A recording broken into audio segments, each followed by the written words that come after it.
New York est une ville fascinante. Aujourd'hui peuplée de près de 9 millions d'habitants, c'est l'une des villes les plus importantes au monde. Elle a pour particularité de réunir presque toutes les ethnies et toutes les langues. Elle-même sûrement la ville la plus cosmopolite du monde. Cette ville a en effet toujours été en avance, et on dit d'ailleurs que ce qui se passe à New York arrive 10 ans plus tard sur le reste de la planète. Elle incarne le rêve américain, et son architecture atypique et son mode de vie unique en fascinent plus d'un. Mais New York ne s'est pas construit en un jour, et nous allons faire un petit voyage dans le temps jusqu'à ses origines.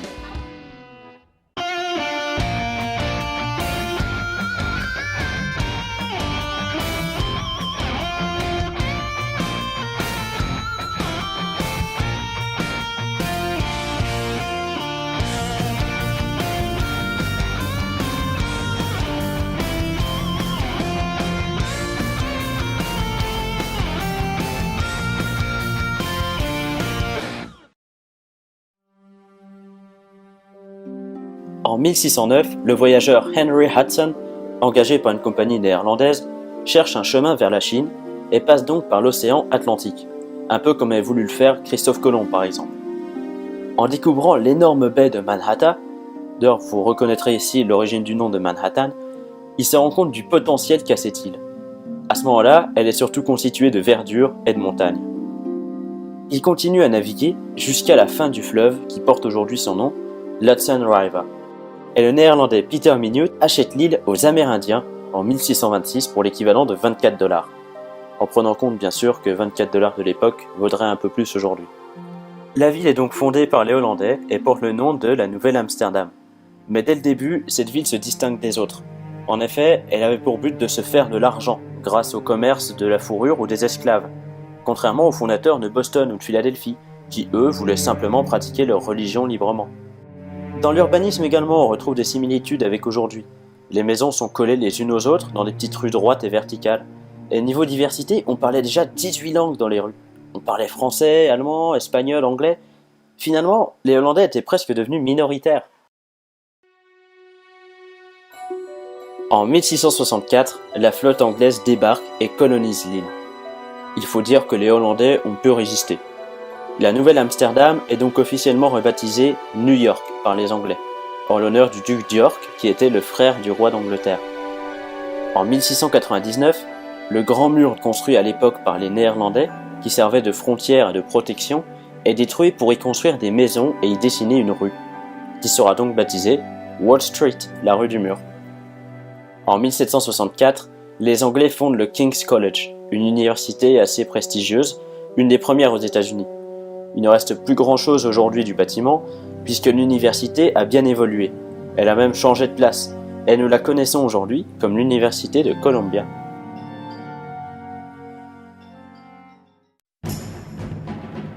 Pendant la guerre de l'indépendance, donc entre 1775 et 1783, New York a une place cruciale.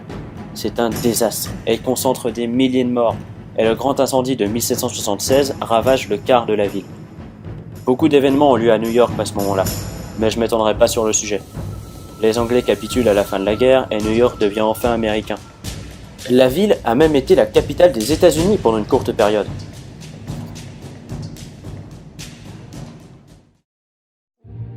C'est en 1803 qu'est élue comme maire la personnalité dite aujourd'hui comme la plus importante ayant vécu à New York, DeWitt Clinton.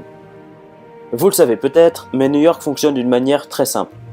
Les rues verticales sont des avenues numérotées, et les horizontales sont des streets, donc des rues, qui sont aussi numérotées.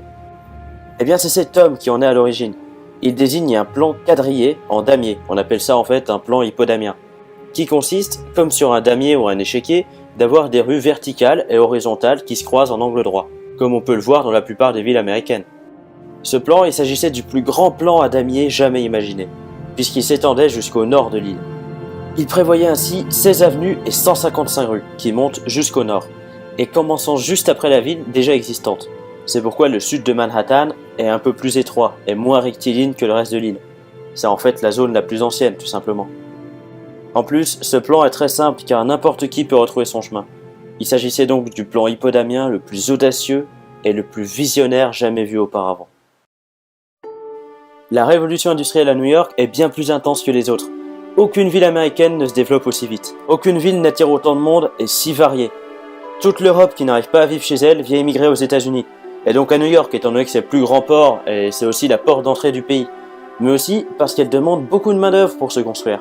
Elle connaîtra donc plusieurs vagues d'immigration.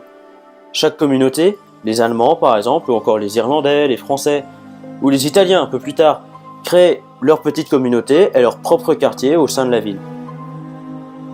En 1857, New York attaque les plus grands travaux depuis le quadrillage de la ville. C'est effectivement le début de la construction d'un immense parc artificiel, connu aujourd'hui sous le nom de Central Park. Il avait été proposé pour se reposer de l'atmosphère oppressante et bruyante de la métropole, et il avait été réclamé par le peuple et par les artistes. C'est donc Frederick Law Olmsted qui dessina le parc après avoir gagné un concours. Dès 1857 donc, 1500 ouvriers de toutes les origines se mettent au travail. Toutes, sauf les Noirs, pour éviter les problèmes, selon eux. Il s'agissait majoritairement d'Irlandais, payés moins d'$1 la journée. Les travaux durent 19 ans. 300 000 mètres cubes de rochers sont détruits à l'explosif et 500 000 arbres sont plantés, pour un parc de 3,4 km². Il s'agissait d'un des plus grands chantiers de son époque, et le tout premier grand parc des États-Unis. Pour la première fois, on pouvait dire que l'homme fabriquait la nature. Le matin du 23 janvier 1867, les habitants de Manhattan et de Brooklyn se réveillent avec un spectacle assez impressionnant. L'East River a gelé. Bien sûr, c'était pas rare, ça arrive encore aujourd'hui, mais cette fois-ci fut bien plus terrible que les autres. Cela emprisonne les bateaux et empêche toute circulation et tous les échanges commerciaux entre les deux villes pendant des semaines. Les New-Yorkais songeaient déjà avant ce jour à un pont qui permettrait de relier les deux villes. Mais c'est ce jour-là qu'ils décident de faire quelque chose. Mais il y avait un problème. L'East River était fréquenté par beaucoup de bateaux tous les jours. Ce pont devait donc être très haut et ne pas être un obstacle pour eux. Il y en avait un qui avait la solution. John Augustus Roebling. Il dessine alors les plans d'un ouvrage bien plus grand que ce qui avait déjà été vu jusque-là, et il l'avait déjà en tête depuis bien longtemps, celui du Brooklyn Bridge, ou l'East River Bridge à l'époque. Les travaux débutent en 1869, mais John Roebling meurt au début du chantier. C'est alors son fils Washington qui va prendre la relève. Au printemps 1883, le pont de Brooklyn est presque achevé. La construction a coûté le double du prix qui était prévu, plusieurs millions de dollars, et en fait, il aurait mis 3 fois plus de temps. Plus de 5000 ouvriers, étrangers pour la plupart, ont travaillé pour 2 petits dollars par jour, pour monter ce pont pierre par pierre, câble après câble. D'ailleurs, au moins 27 d'entre eux sont morts sur le chantier. Monter des piliers était un exploit, mais le reste était encore plus stupéfiant. On compte environ 5700 km de câbles métalliques. Le pont est inauguré en 1883 par de magnifiques feux d'artifice. Ce pont est vraiment le début du New York héroïque que l'on connaît. Pour la première fois, New York monte vers le ciel. Il est resté la plus haute structure de New York pendant un bon moment. Aujourd'hui, beaucoup le considèrent comme le plus beau pont du monde, voire la 8e merveille du monde. Et c'est vrai que c'est un petit peu mon cas par exemple. En 1885, un bateau débarque à New York. Il transporte 214 grosses caisses. Ce bateau, il vient de France, et il vient de faire un voyage très mouvementé. Dans ces caisses, il y a des morceaux de l'immigrée la plus célèbre du monde, Miss Liberty. Revenons à ses débuts. Pour résumer très vite, à la fin du 19e siècle, des Français décident d'offrir un cadeau aux Américains 100 ans après leur prise d'indépendance, symbole d'amitié entre les deux nations et surtout de leur amour pour la liberté, qui était plutôt réprimée sous l'empire de Napoléon III. Attention, je dis bien les Français et non la France, car en réalité, l'État français n'a pas donné un seul centime pour la construction de l'édifice. Leur seule contribution fut le bateau pour la transporter. Bref, cette idée séduit beaucoup Auguste Bartholdi. Il y dessina ainsi la liberté éclairant le monde, que l'on appelle aujourd'hui la Statue de la Liberté. À l'époque, il s'agit d'un projet extrêmement ambitieux. Ce serait la plus haute statue du monde.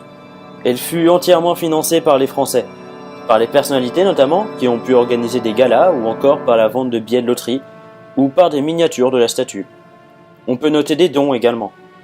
Victor Hugo par exemple a pu contribuer à son financement. Après la mort du premier architecte en charge de l'armature, Bartholdi engage Gustave Eiffel.